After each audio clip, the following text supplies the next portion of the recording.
One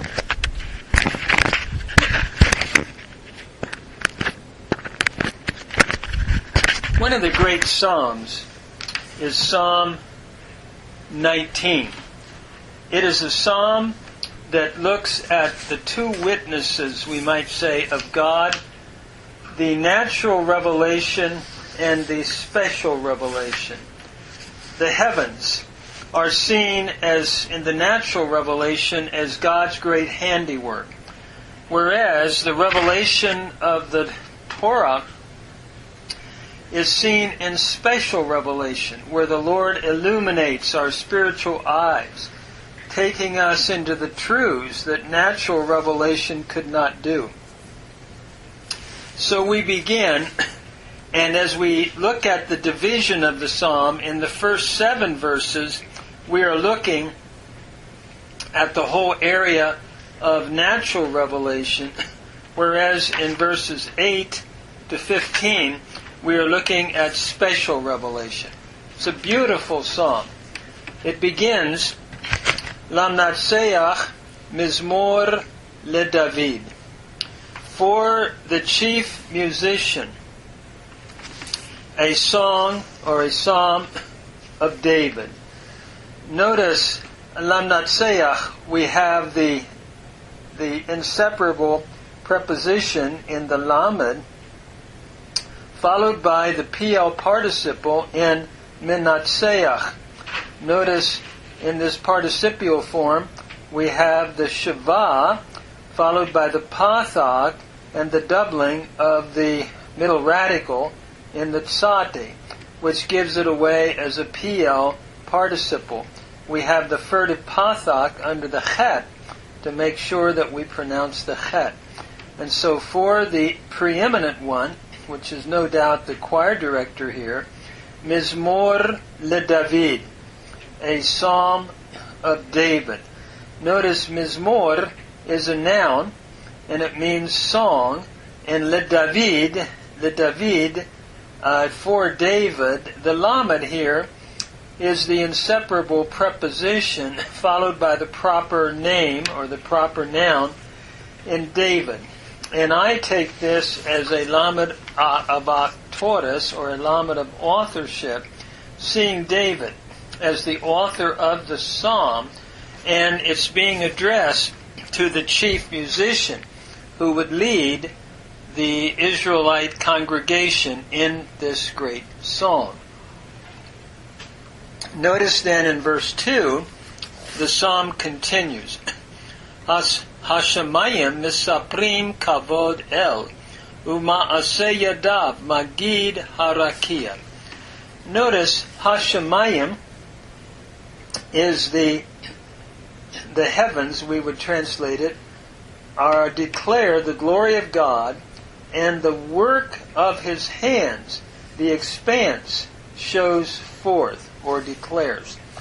Notice as we begin Hashemayim, we begin this verse, is that we have the definite article in the ha, followed by the dual form in the ayim of shamayim, meaning the heavens. So the heavens are declaring or rehearsing. Notice mesaprim is from the root safar, meaning to declare or to rehearse. Notice we have the mem prefix with the Shava followed by the Pathak and the doubling of the middle radical that gives it away as a PL, a participial form, and the Im is your showing that you're looking at a plural masculine participle. So the heavens are declaring Kavod El, the glory of God.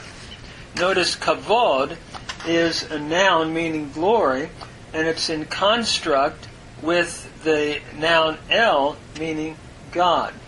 And when you put the two nouns together, it's like a Greek genitive, the book of John. The second noun is in like what we would call a genitival relationship in Greek. So the heavens are rehearsing the glory of God, and Ma'aseh Yadav Magid Harakia. Notice is simply the conjunction and And ma'aseh means work. So the work of his hands, notice yadav is from the noun yad, meaning hand, and we have that plural pronominal suffix in the yod followed by the vav. And so we're looking at the work of his hands. Magid, the expanse, is declaring. Notice magid is from the root nagad, to declare. The noon in this pay noon verb has assimilated into the gimel, and that's why we have the dogish forte in the gimel. And we have an ai vowel pattern, which gives it away as a hifil. So it's a hifil participial form with the mem prefix. So the work of his hands, the expanse, is declaring. And notice ha-ragia. Ha is the definite article for thee, and ragia is the noun that means expanse. It's used interchangeably for hashemayim, the heavens. We see that interchange in Genesis 1 as well. And notice, in the context here, we have synonymous parallelism. The heavens are declaring the glory of God, or rehearsing the glory of God, and the expanse is declaring the work of his hands. So the great heavens are now declaring God's greatness as his fingerwork, and both of these phrases are in parallel with each other. We call this in poetry synonymous parallelism. And one of the beautiful thoughts here is the greatness of God, who can create the heavens, and that's just delicate work.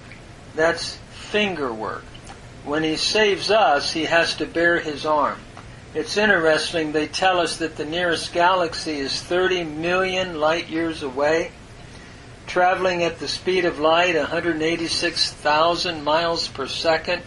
In 2 seconds, we zip past the moon, and we still have 30 million years of travel time to get to the nearest galaxy at that speed.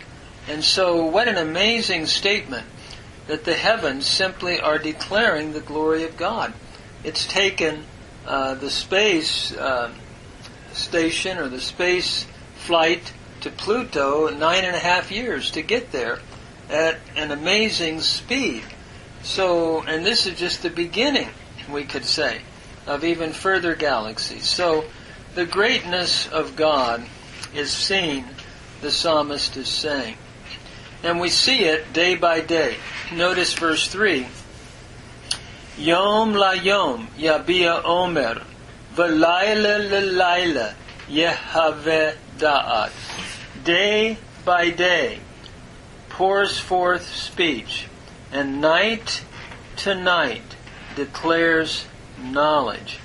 Notice in verse 3, the word yom simply means day, and as we look at it by day, or day to day, lamed is simply your preposition, translated here to, from day to day. Day is repeated again. Yabia, pours forth. Notice, yabia is a hifil participial form to pour forth from the root naba.